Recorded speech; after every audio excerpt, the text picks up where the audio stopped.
Всем привет! Вы на канале Тара Проводник. Давайте посмотрим, что порадует в ближайшее время. Сосредотачивайтесь на себе. Что порадует в ближайшее время? Какая-то удача. Удача. Удача. Удача, которую вы не упустите здесь. Совершенно неожиданно с вами может произойти какой-то счастливый случай. Не знаю, выигрыш в лотерее. А, на работе что-то, какой-то проект получится завершить.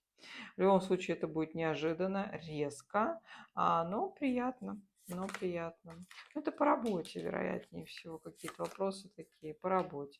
Возможно, получится решить какую-то сложную ситуацию, отсечь какие-то проблемы, пересуды. В любом случае, что-то положительное будет иметь место быть, и это связано, скорее всего, с работой и решением каких-то сложных, таких вот туманных, призрачных задач. Ну,